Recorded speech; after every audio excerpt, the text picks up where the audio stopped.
Enquanto nós estávamos a louvar a Deus, estava a apresentar a Deus as minhas orações e estava a orar para que Deus abra os meus olhos, e também estava a orar pela igreja nesse sentido, para Deus abrir os nossos olhos. Às vezes tem tanta coisa que a gente não está a ver na nossa vida, não estamos a conseguir enxergar, e às vezes nós precisamos de nos humilhar diante de Deus, compreender que Deus não vê as coisas da forma que a gente vê, e precisamos de dizer a Deus: abre os meus olhos para que eu possa ver. Jesus ensina que as coisas que foram faladas aos antigos, não é? Jesus dizia: olha, ouviste o que foi dito aos antigos? Não matarás, por exemplo, não adulterarás. Eu vos digo, porém, se vocês pensarem numa mulher com desejo impuro, já adulteraram. Ou seja, não era só uma questão de ação, mas aquilo que está dentro da pessoa e os pensamentos maliciosos. E isso ensina-nos que, mais do que aquilo que está a acontecer externamente, que nós estamos a fazer todos os dias, consequências daquilo que nós fazemos, daquilo que nós dizemos, está a nossa consciência. As coisas que estão dentro da consciência. E eu senti no meu coração de partilhar isto convosco antes de entrar na mensagem, porque quando nós olhamos para a nossa consciência, para dentro do nosso coração, nós vamos começar a perceber que talvez haja pessoas que a gente precise de reconciliar. Venha à nossa memória, por exemplo, alguma questão financeira da nossa vida que precisa ser resolvida. Uma palavra que alguém disse contra si, ou você proferiu contra alguém. E são essas coisas que estão na nossa alma, que parece que estão latentes, parece que estão adormecidas, mas elas estão lá e estão tantas vezes a gerar a ansiedade, perturbações no nosso sono, por exemplo. Coisas que às vezes nós estamos impulsivos, falamos da boca para fora, porque o acumulado de coisas que estão na nossa alma vão provocar esses excessos, muitas vezes. Eu estou nervoso, por exemplo, e vou falar alguma coisa que a pessoa que está a ouvir, por exemplo, não tem culpa daquilo, mas por causa das coisas que estão na minha alma, dentro da minha consciência, coisas que às vezes eu posso não confessar, posso não estar curado delas ainda, e elas vão então afetar a minha alma e trazer coisas más para mim.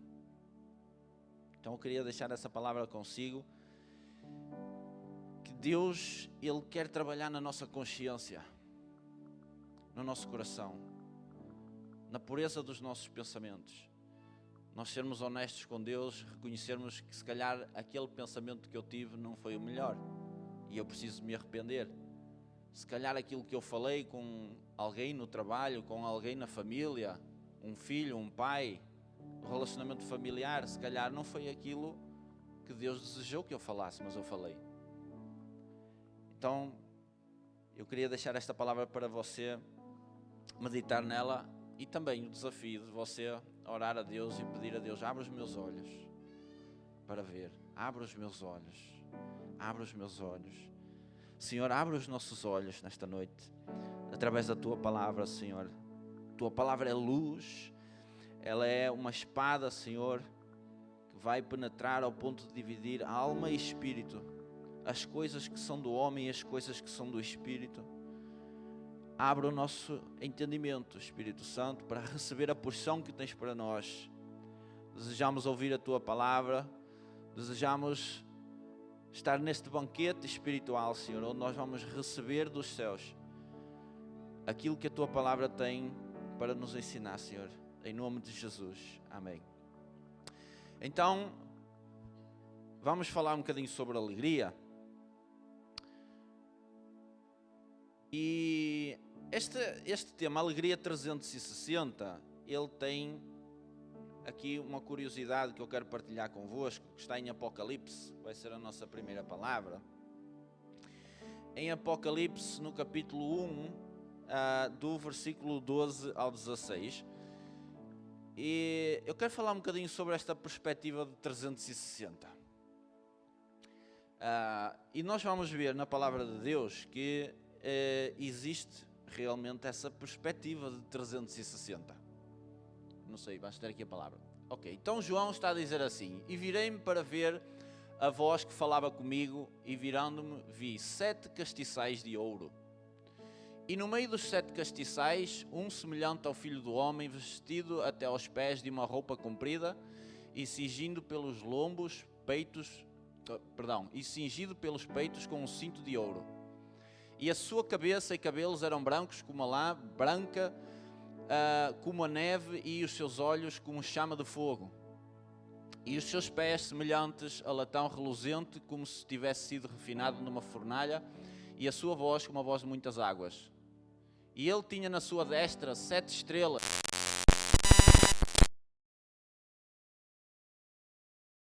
O rosto era como o sol quando na sua força resplandece. Veja o que diz aqui. Voltei-me para ver o que falava comigo, e voltando vi 7 candeeiros de ouro, e no meio dos candeeiros, repare, se eu for para aqui, eu estou no meio. Cada um de vocês, à semelhança dos castiçais, que fala ali, tem uma perspectiva diferente de mim. E eu que estou no meio, ali a Bíblia refere-se a Jesus, tenho uma visão de 360 sobre os castiçais que representam a igreja. Então, de facto, Jesus, na sua revelação, que está aqui em Apocalipse, ele está a revelar também a condição em que a igreja está a ser gerida por ele.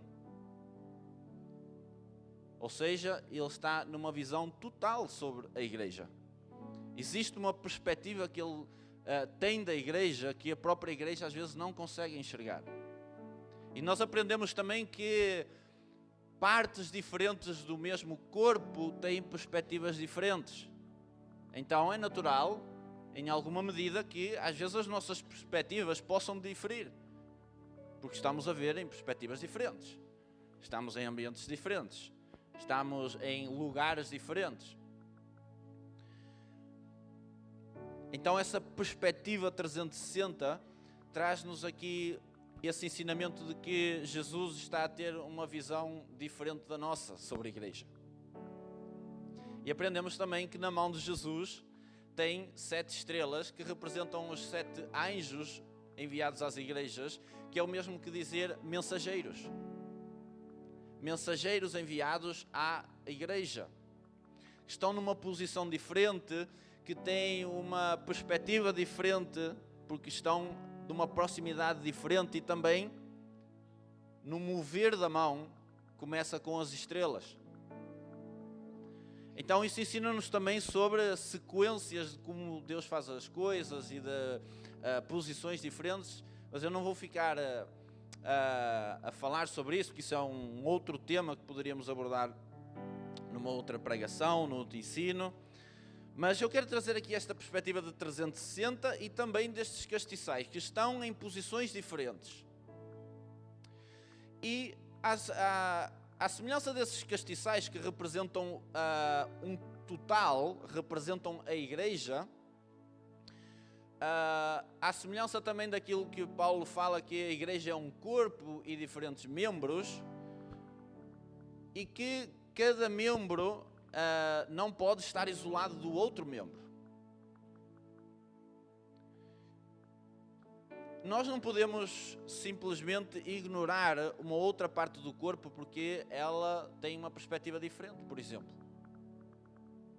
Nós aprendemos que existem componentes diferentes. Por exemplo, uma criança, quando nós mostramos um carro a uma criança, ela vai chamar aquilo um carrinho, um popó, ela vai ver 4 rodas, vai saber identificar a cor do carro, provavelmente, e poucos mais aspectos ela vai conseguir, porque é a perspectiva que ela tem do carro ainda.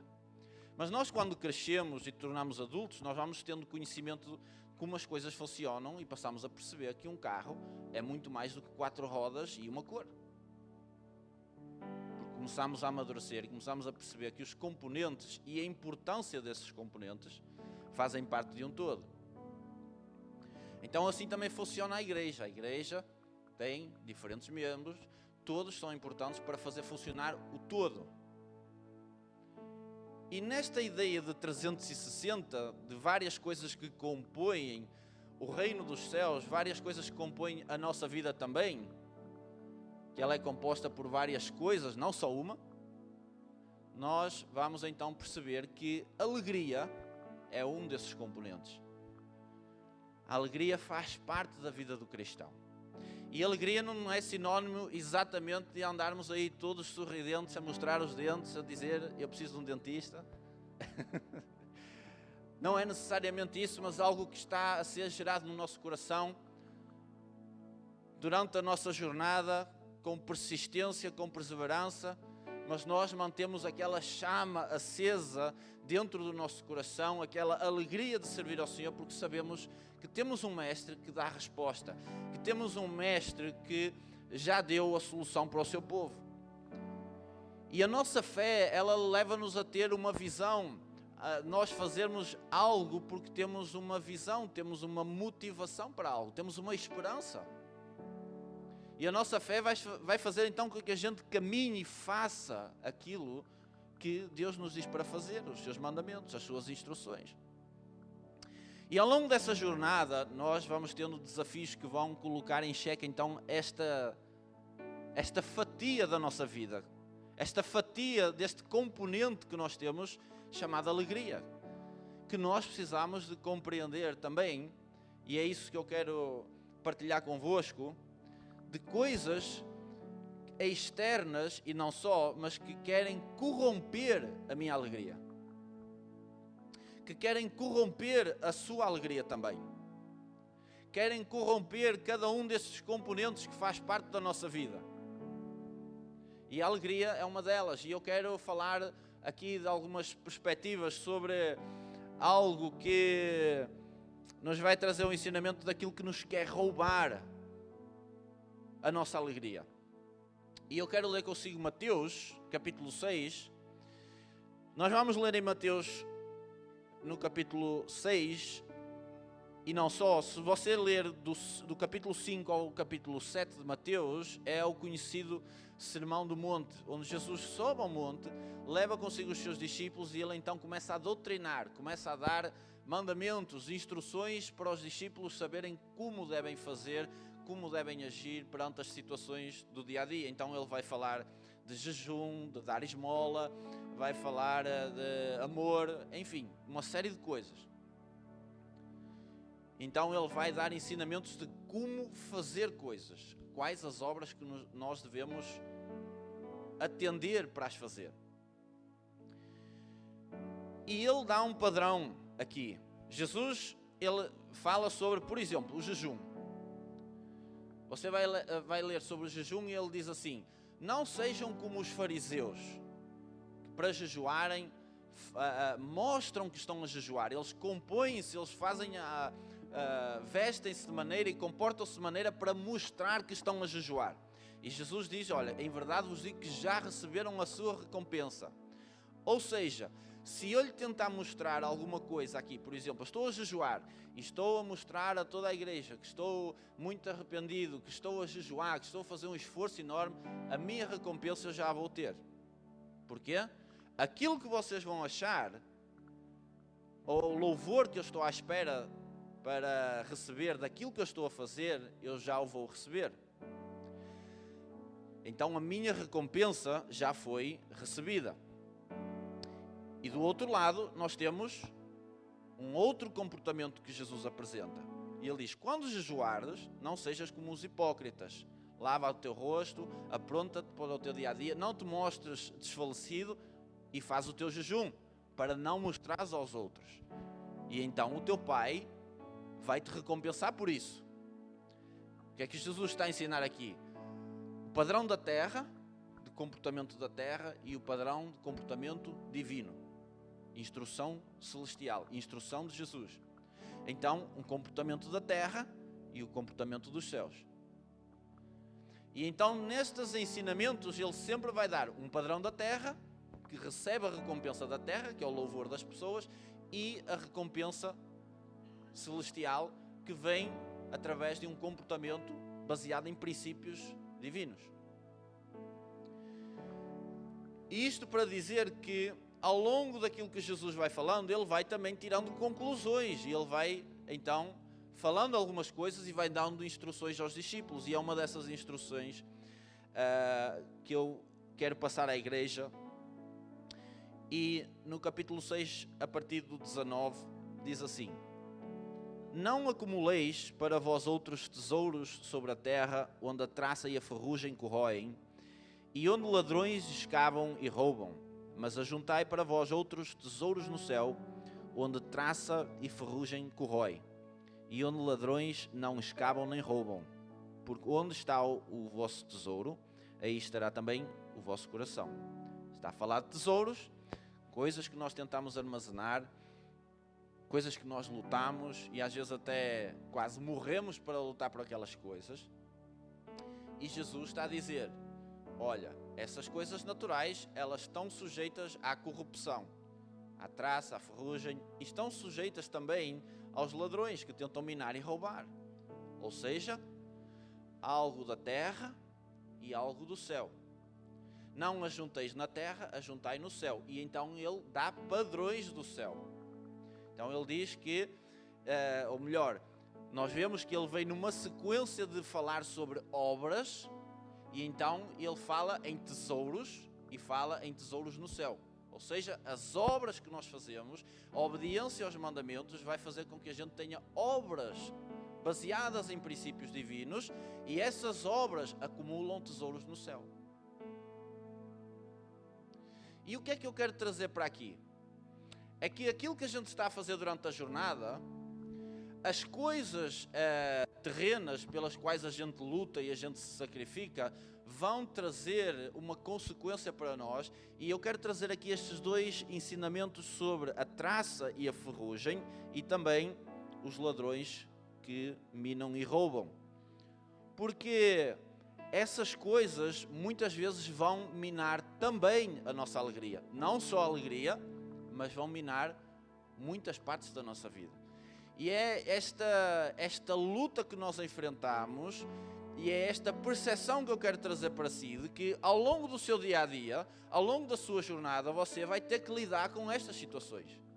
Nós vamos ter que lidar com estes desafios.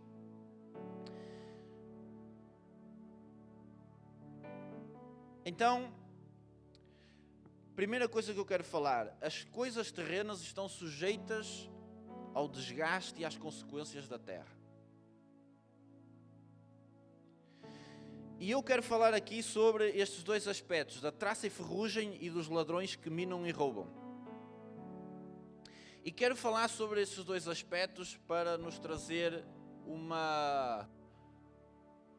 despertar e um alerta para nós estarmos atentos às coisas que vêm para corromper a nossa vida. E corromper inclusive a nossa alegria, porque se nós não estivermos alegres, nós não estamos persistentes, nós não estamos prontos a continuar a caminhada, a projetar, a sonhar. Porque a nossa alegria é roubada, então nós ficamos melancólicos, ficamos depressivos e a nossa alegria é roubada. E eu quero trazer estes dois componentes aqui importantes para nós percebermos que são formas de roubo da nossa alegria. E essa é uma das coisas que nós não queremos, que a nossa alegria nos seja tirada. Então, vamos lá. Traça e ferrugem está a falar de um desgaste natural. Por exemplo, só o facto de nós envelhecermos, o nosso corpo ir envelhecendo, já há um desgaste natural. Jesus está-se a referir aos tesouros, às coisas que a gente quer acumular, porque elas já têm. A partir do momento que a gente constrói, por exemplo, um carro, a partir do momento que ele é construído, o relógio já está a contar para o desgaste dele. Ele já está a ser desgastado. Ele está a ser montado e está a ser projetado para ser vendido novo, mas ele já está a ser desgastado. Automaticamente, porque é uma coisa terrena, é matéria-prima, é terra, é pó, é ferro. e aquilo vai se desgastar naturalmente. Então, conosco que somos carne e pó, nós também precisamos de entender que existe um desgaste natural que nós temos. Muitas vezes, nos altos e baixos, a nossa alegria fica prejudicada por isso. Então nós temos um desgaste natural e nós precisamos de compreender que ao longo da nossa jornada de fé, os anos que nós tivermos aqui, nós precisamos de contar com esse desgaste natural, que é ferrugem, que é traça, ou seja, coisas que vão corroer a matéria-prima, o nosso corpo, que é templo do Espírito Santo. E isso vai trazer muitas vezes altos e baixos nas nossas vidas. Por exemplo, situações de doença que a gente passa, que a gente tem que atravessar um tratamento, que a gente tem que passar uma situação difícil. Isso vai desgastando o nosso emocional também. Porque é o natural a ser enfraquecido que vai muitas vezes mexer com a nossa alegria. Vai mexer com as nossas emoções, então vai mexer diretamente com a nossa fé, com aquilo que nós estamos a fazer. E às vezes, irmãos, a ferrugem tem uma coisa muito curiosa que é, quando nós, por exemplo, polimos um ferro, nós preparamos aquele ferro para uma função, nós deixamos aquele ferro ali ao tempo e nós automaticamente já sabemos que aquele ferro vai desgastar e que a ferrugem mais tarde ou mais cedo vai começar a aparecer. É inevitável. Mas há ali um período de tempo que aparentemente não tem ferrugem. Aparentemente ainda está saudável, ainda está bom, mas a ferrugem já está lá. Nós é que ainda não estamos a ver esse desgaste, mas ele já está lá, nós sabemos que ele está lá. E às vezes, irmãos, nós, na nossa vida, temos situações, temos decisões que nós tomamos, alianças que nós entramos, e nós às vezes não temos percepção que a ferrugem já está lá, até que ela começa a aparecer. Às vezes, pelo facto de uma coisa não estar a aparecer, não significa que ela não esteja lá. Às vezes tem coisas no nosso corpo, por exemplo, doenças, enfim, uma série de coisas dentro do nosso corpo, por exemplo, que estão lá, só que ainda não se manifestaram, mas elas já estão lá. Então é uma questão de tempo até aparecer. E eu quero usar isto também como um alerta para nós termos atenção àquilo que nós fazemos, às decisões que nós tomamos, aos pactos que nós fazemos, às palavras que nós lançamos, que às vezes aparentemente uma coisa pode estar bem, mas a ferrugem está lá dentro. Às vezes na nossa consciência, por exemplo, a gente pode achar que não, mas a ferrugem está lá dentro a corroer, porque parece imperceptível. Por isso é que nós precisamos que Deus abra os nossos olhos, porque às vezes há coisas dentro de nós que nós não estamos a ver e que nós precisamos que o Espírito Santo clareie o nosso coração, para que aquilo que está mal possa emergir, possa aparecer e possa então ser tratado por Deus. Então, este é o desgaste natural. E temos os ladrões que minam e roubam. Mina para roubar. E isto é o desgaste intencional. Nós temos o desgaste natural e temos o desgaste intencional. Ou seja, do ladrão que está a minar para roubar. Se nós formos a um campo, quisermos cavar uma cova funda, quando nós damos a primeira pasada no chão para tirar o primeiro pedaço de terra, não parece assim tão grave. Não parece assim tão fundo, por isso é que nós vamos colocar outra vez a pá e tirar mais terra. E às vezes a nossa percepção das coisas que estão a acontecer, dos ataques que nós sofremos, das coisas intencionais que vêm para nos roubar, às vezes pode não parecer tão mal. Porque nós notamos ali alguma deformação, mas não é assim tão mau, e então desvalorizamos. E começamos a entrar na manipulação do inimigo para que haja então um minar de algo na nossa vida, para então ele roubar algo. Então isto é um desgaste intencional, é algo que é intencional. E nós sabemos, a Bíblia diz que nós temos o inimigo das nossas almas, que quer minar a nossa alma. E uma das coisas tão importantes para a nossa caminhada da fé é a nossa alegria. Então, uma das coisas que Satanás vai querer minar na nossa vida vai ser exatamente a nossa alegria, para que nós tenhamos aquele pensamento de desistir. Eu não quero mais, eu não vou continuar, não vale a pena, isto é difícil demais para mim. E então ele começa a minar, começa a cutucar, começa a afrontar, começa a provocar, causar afronta, para tentar minar a nossa mente e o nosso coração, para corromper e roubar a nossa alegria, roubar a nossa fé, roubar a nossa certeza, a nossa esperança em Cristo Jesus. Então nós aprendemos o desgaste natural e o desgaste, então, intencional.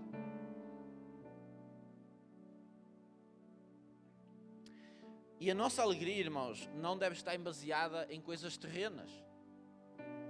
Porque as coisas terrenas são momentâneas, são corruptíveis e vão passar. Então a nossa alegria não deve estar nas coisas da terra. Nós precisamos de conviver com elas, precisamos de usá-las, mas a nossa alegria não deve estar firmada nisso, porque é momentâneo. A gente comprou um carro novo, exatamente no momento que a gente assinou o papel, o carro desvaloriza drasticamente, porque já começou a perder valor, porque há um desgaste natural. Então, se a minha alegria está naquilo, ela vai durar apenas alguns anos, alguns momentos, porque ela é ilusão. Mas ao contrário, nós devemos procurar as coisas que são de cima, que é o que a palavra ensina. Olhem para as coisas de cima. Olhem para aquilo que é celestial, para aquilo que realmente importa, para aquilo que é duradouro. Jesus ensina nesta parábola que os tesouros do céu, aquilo que conta para o céu, aquilo que conta para Deus, não tem desgaste possível. É acumulado com segurança. É a ideia do banco, que nós trabalhamos arduamente para juntar dinheiro para colocar no banco, porque nós confiamos que lá está seguro. Por isso é que nós trabalhamos, damos o litro, esforçamos-nos, esfarrapamos-nos, às vezes até ficamos doentes para acumular coisas para levar ao banco, para então termos um lugar seguro, uma sensação de segurança. Então a ideia é essa. Aquilo que nós fazemos, as nossas obras, a nossa obediência a Cristo, ela não é em vão, ela está a acumular tesouros no céu. O que é que a Bíblia diz? O nosso esforço, o nosso trabalho em Cristo não é em vão. Porquê? Apesar de nós não estamos muitas vezes a ver no natural, espiritualmente, nas regiões celestiais, nos lugares importantes para Deus, nós estamos a acumular tesouros. Então, a nossa alegria, ela deve estar nas coisas celestiais. E isso vai implicar diretamente crer em promessas. Confiar naquilo que Deus e que Jesus Cristo fez e prometeu que ia fazer. E prometeu que ia dar ao seu povo. E é nessas promessas, é nessa certeza que nós precisamos de colocar a nossa alegria, a nossa expectativa, porque ela não vai ser frustrada. Se a nossa alegria estiver nas coisas momentâneas, ela vai ser momentânea, não vai perdurar no tempo. E ainda que às vezes a nossa perseverança possa parecer, aparentemente, aos olhos dos homens, aos meus olhos, não é? Parece que não está a florescer, parece que não está a dar certo, ainda assim vou esperar. Não é aquele versículo, ainda que a figueira não floresça, o que é isso? É fé, apesar de não estar a ver. Apesar de eu não estar a ver esses tesouros serem acumulados, eu preciso de crer naquilo que Jesus falou, nas coisas celestiais, e crer que aquilo que Ele falou está a ser acumulado nos céus. Quando eu obedeço à palavra de Deus, quando eu falo, quando eu prego a palavra, quando eu me submeto a Jesus Cristo, aquilo que está a acontecer é que as minhas obras estão a ser acumuladas como tesouros nos céus. Ainda que a gente não consiga compreender como é que isso pode ser algo valioso diante de Deus, Mas de facto, aquilo que é valorizado por Deus não é aquilo que nós tantas vezes valorizamos, que são as coisas momentâneas, as coisas terrenas. Sempre na nossa caminhada nós vamos ter esta dualidade entre as coisas celestiais e as coisas da terra, as coisas de Deus e as coisas do mundo. As obras de Deus, as obras e os princípios que Deus deu para eu cumprir, para obedecer, e as coisas que a terra dá. O louvor dos céus e o louvor da terra. O louvor da terra passa, o louvor dos céus é um tesouro guardado. E esse não está sujeito ao desgaste natural nem intencional. Esse não tem como ser aniquilado. Essa é a garantia que Deus dá. Que aquilo que nós estamos a fazer, as nossas boas obras, a nossa perseverança, está a ser acumulado nos céus como tesouros preciosos aos olhos de Deus. Se não fosse precioso, Deus não diria para nós fazermos aquilo que Ele diz. Nem iria mencionar os tesouros do céu. Então talvez a gente precise de ver o que está na nossa consciência e perceber o que é que andamos a fazer, se andamos aqui a lutar por alegrias momentâneas, passageiras, se a nossa expectativa está em coisas corruptíveis que vão passar, ou se realmente nós precisamos de olhar para cima, de olhar para aquilo que Deus diz que realmente importa e eu firmar ali a minha alegria. E não permitir que as coisas, o desgaste natural e tantas vezes o desgaste intencional, às vezes provocado por pessoas que estão a ser induzidas por Satanás para me minar, para me roubar aquilo que é precioso. Amém, igreja? Então que a nossa alegria possa estar focada somente em Jesus Cristo, somente na sua palavra, que Ele disse que vale. Aquilo que Ele diz que é valioso, nós podemos ter a certeza, vale mais do que tudo. E é lá que nós precisamos de colocar a nossa alma, a nossa expectativa, a nossa visão. Amém? E eu queria então trazer esta palavra para a igreja, nós compreendermos que das diferentes coisas que nós vamos lidando no dia a dia, nós vamos ter de lidar com esta corrupção natural das coisas, o desgaste natural das coisas e também o intencional. Amém? Então eu queria orar com a igreja e queria mais uma vez orar convosco, pedir para o Senhor abrir os nossos olhos. Amém? Eu preciso disso, preciso que o Senhor abra os meus olhos para as coisas celestiais.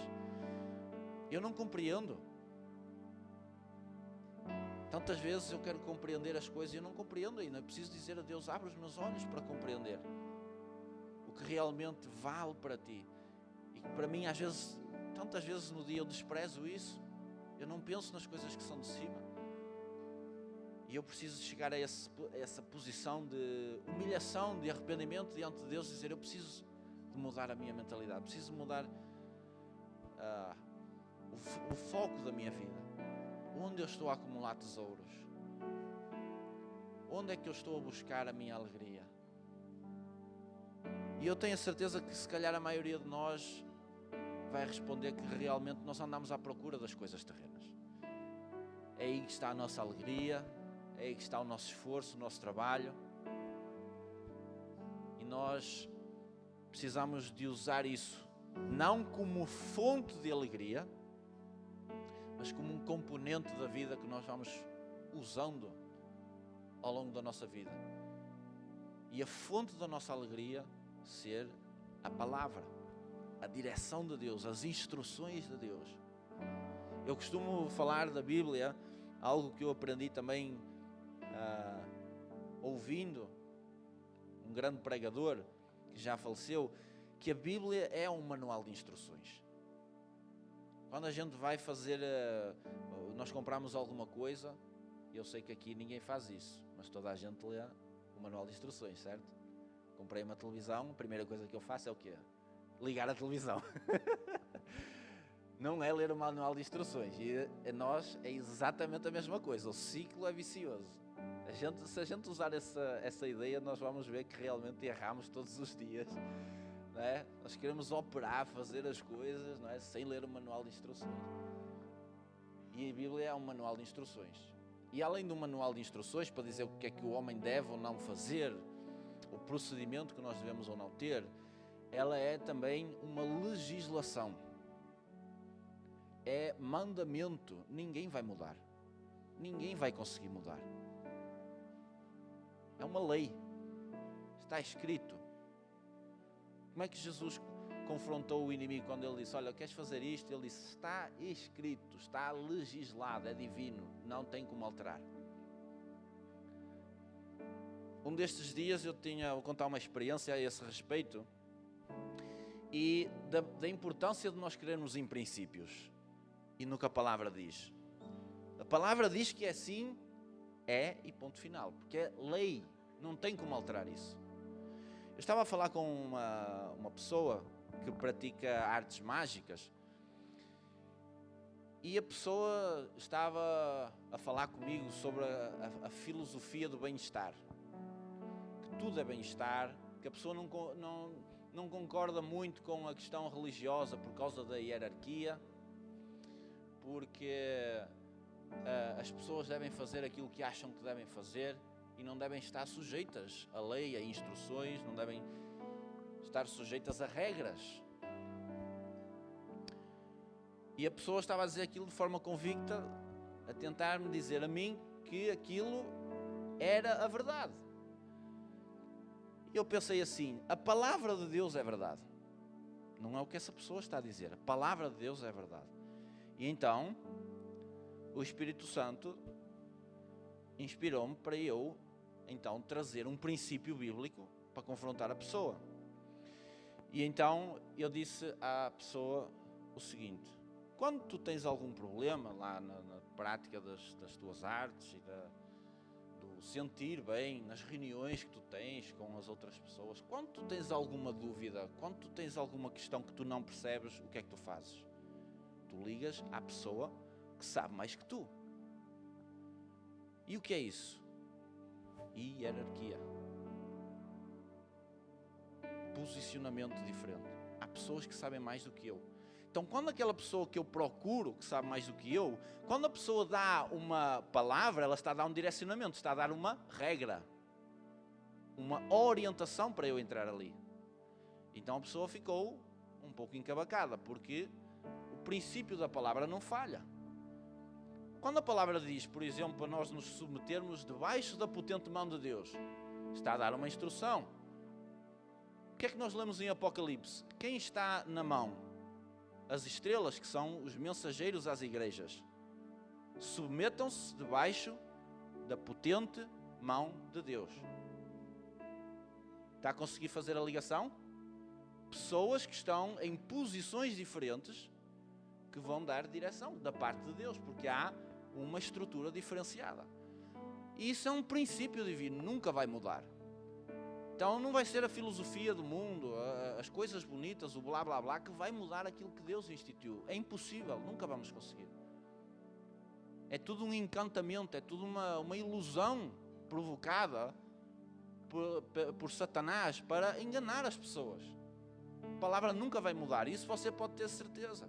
Então, inspire-se em princípios da palavra de Deus. Se a palavra de Deus diz que é assim, se a palavra de Deus diz que aquele que crê será salvo, eu vou ser salvo pela fé.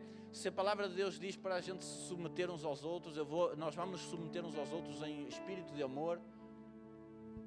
E a palavra de Deus não falha e vai funcionar. Amém?